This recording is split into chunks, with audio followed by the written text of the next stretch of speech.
Hey, what's going on, guys? So I'm back down here in northern Florida at one of my favorite places. I'm back here at the Xtreme Exotics Wildlife Foundation with Sabrina and Steve. You may remember the videos that I shot here before with chompers, the most friendly bobcat in the world, and the clouded leopards and lemurs and so much more. But Sabrina and Steve recently added 4 new kangaroos to the foundation here, and we're gonna meet those kangaroos and we're gonna answer the question, do kangaroos make good pets?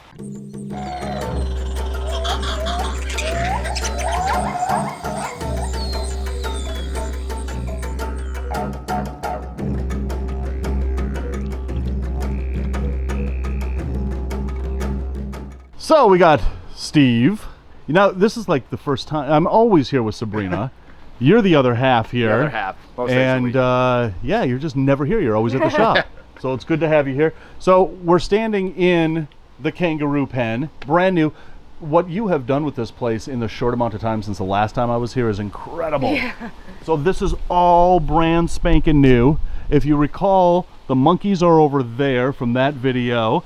The clouded leopards are way back there from that video, but none of this was here last time I was here. And now you've got these 4 awesome kangaroos. I want to meet them. They are awesome. Okay, so up first, this is Ruby. Hi, Ruby. Ruby Roo. My Ruby Roo girl. Ruby's a red kangaroo, and she is cool because she's actually red. So with red kangaroos, usually the boys are red. Her grandma is red, her mom is red. She is red, so it's rare for the females to be red. Right. Yeah, so this is... In the wild, they're more gray. They are. The females are usually gray. She got some growing left to do. They're, how old are they now? About 2, almost? Almost 2. So they're almost 2 years old, so she's not done growing yet. So kangaroos actually recognize people. If you see her doing like a little bit of a head shake, that's something that the reds do when they meet new people. So it kind of threw me off at first, was a little bit scary, but yeah, it's there actually she a normal goes. behavior, and that's kind of why she's doing that right now with you. She is just an absolute sweetheart. Well, now she knows me. All right, so we have another red in here. So this is her boyfriend. This is Bubba Bones. Bubba. He's as grumpy as he looks. Absolutely. Yeah, we won't be petting him.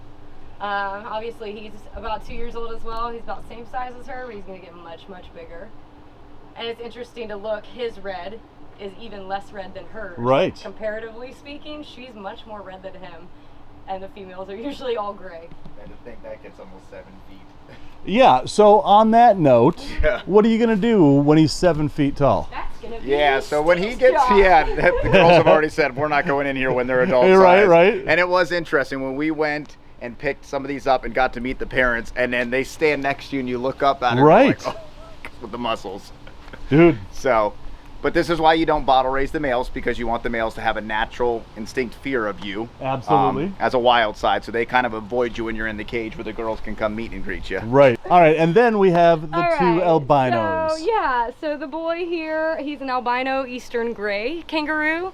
So eastern part of Australia and a different species of kangaroo. That's Marshall, named after Marshall Mathers, because he is the real Slim Shady. He's super shady. That Marshall. He's actually shady. That Marshall. Okay, and then the star, the superstar of the kangaroos. Come here, Miss Rosie Roo. Hi, Rosie. Right under her chin. Hi, Rosie. She's the best kangaroo in the world. Oh, yes. The sweetest kangaroo in the world. What a sweetheart. She has the best personality. So we started with Ruby and Rosie. Is Ruby Roo and Rosie Roo. That's who we started with. She's the sweetest girl, huh? Hey, that's Mama's baby. She just loves you. Yeah, that's my girl. This is my girl. The bond with this one is unbreakable. You know, and that's really, really helpful for having to treat for anything. Right. You know, it's very challenging with a male that doesn't want you to get close if you got to do anything. So I definitely prefer the girls, and this one's just, she's a diamond. She's literally a diamond. She really is. She is a sweet baby. Oh my God. That's my Look baby. at that cutie. And that's Mama's girl. Dude, I'm telling you, for as challenging as they are, I would do it 100 times over for this one. Right? What's all over your face? We're gonna be like mom and daughter here. That's right. My mom used to do this to me, and I hated it. Hated it. She got dirt all on her face. But see how she'll just let me? She's just so good. You're just so good. Yeah, I'm the best kangaroo you'll ever meet, Dave. I'm the best kangaroo you'll ever meet, Dave. And the prettiest, and the sweetest, and the cutest, and the bestest. I agree 100%. She definitely is. So now, what are we feeding and how often do they eat? So they're always munching. They graze all day long. Yeah. So they go half and half. So they have their grassy pastures, but not to overdo it, so they won't graze on one whole thing. Yep. Which in wintertime, it's not the best for the grass because grass can die and then become very sugary. Yeah, for yeah. them. They're on a hay that they have 24 hours a day to munch on, and then Missouri makes a kangaroo pellet for them. Oh, there you go. But most of their eating is actually at nighttime. Like surprisingly, they get up and just munch and munch and munch all night long. They're mainly nocturnal in Australia. Yeah. They eat an orchard grass hay because it's soft. They can get something called lumpy jaw if they eat real coarse hay. So they're very challenging in terms of how specific their diet is. They have a gut flora that has to be balanced, and if you mess that gut flora up, it is very challenging to get it fixed and get it right. So they're very difficult sometimes in terms of diet just for that reason. Same with like the grass. They're grass eaters, but if you get heavy rain, all that sugar in the grass comes up to the top. They eat all that, it flips their gut. Right. So it's really challenging. They can get thrush like farm animals do. So they're a lot more challenging than I had any idea that they were. I bet. Yeah. So what is the hardest part about keeping these kangaroos? I think the inside part was very challenging because as babies, you're acclimating them to everything. You're in these pouches. You have to have so many pouches. They're constantly having an accident. So you can't really throw a diaper on them and all these things. Yeah, so yeah. You got them in a pouch, they have an accident, you clean them up, you put them back in the pouch, they have another accident, like all day long, just washing machine, washing machine, washing machine. Oh, geez. So to that, a lot of people do put diapers on theirs, and it's really, really not a safe thing. So where their cloaca is, the diaper's constantly rubbed. When they're babies, you stimulate them there. So they get UTIs a lot in diapers.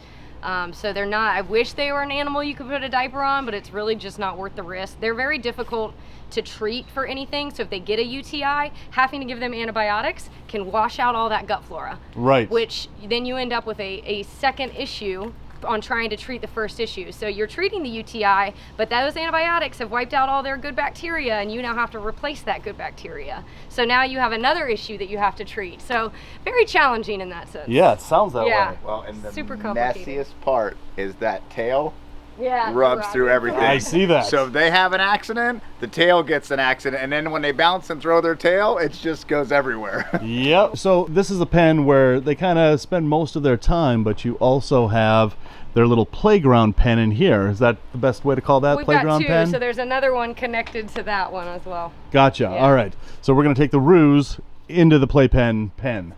Playpen. We're going in there. All right. So when they won't hop, This is my Rosie. they get carried. This is my Rosie.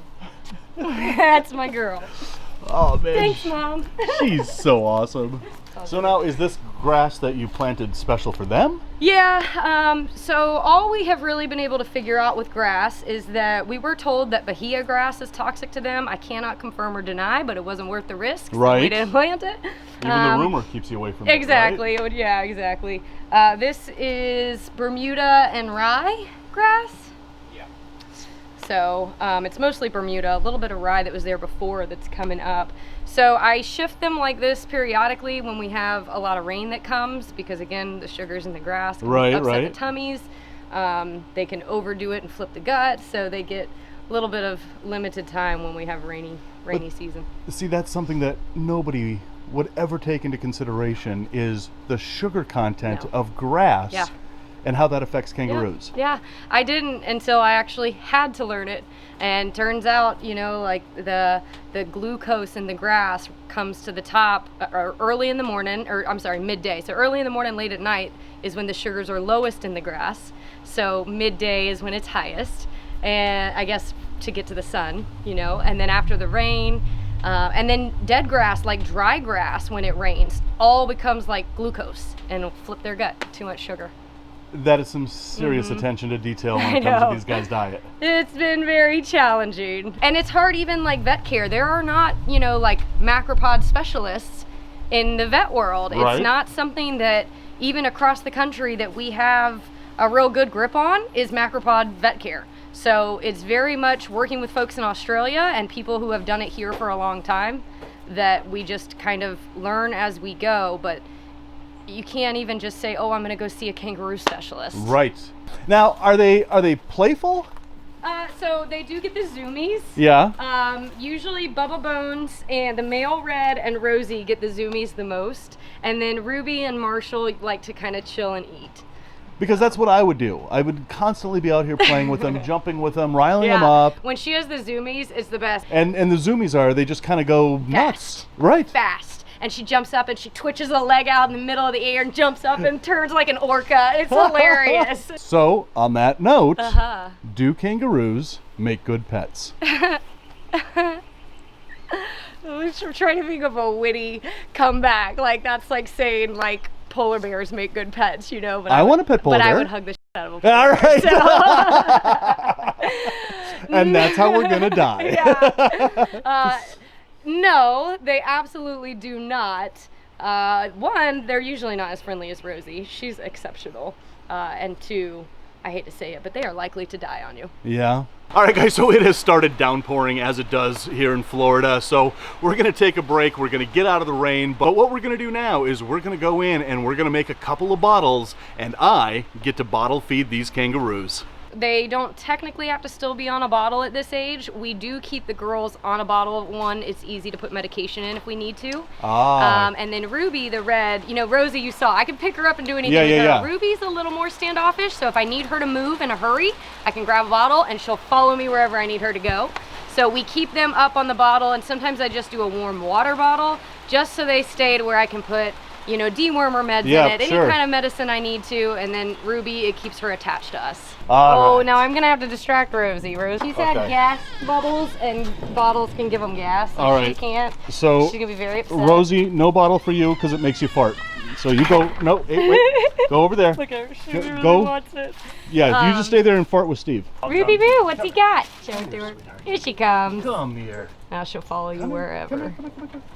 Come right here. Oh yes. Oh yes. Okay, I can honestly say that this is the first time that I have ever bottle fed a kangaroo. This is really epic. Look at her little crossed arms. Look at this. Oh, I love it. You can put your hand under her hand. Actually, she has crossed arms. I have crossed arms. I didn't even realize that. There you go. There you go. This is epic. Oh, she is just in heaven. All right, I'm officially Uncle Dave now, aren't I? Uncle Dave, you've been Uncle Dave for a long time. All right, good. But now to the kangaroos, I am also Uncle Dave. I want to meet my lemur. Is that Dave up there? Dave. I didn't even recognize my own lemur. What is wrong with me? Oh, so awesome. Alrighty, sweetheart. You drink as much as you want. I'm just gonna sit here and hold it. Yes, they take a little while.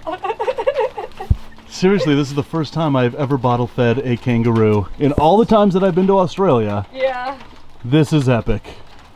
Rosie just ripped one, by the way. Why is she not getting the bottle? All right.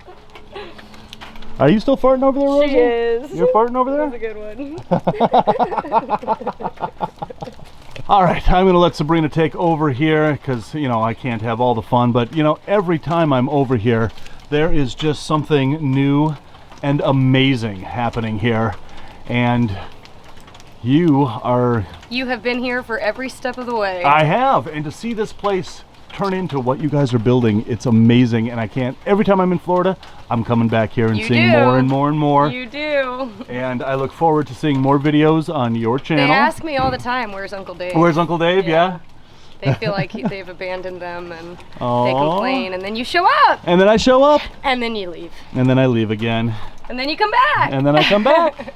I will always come back.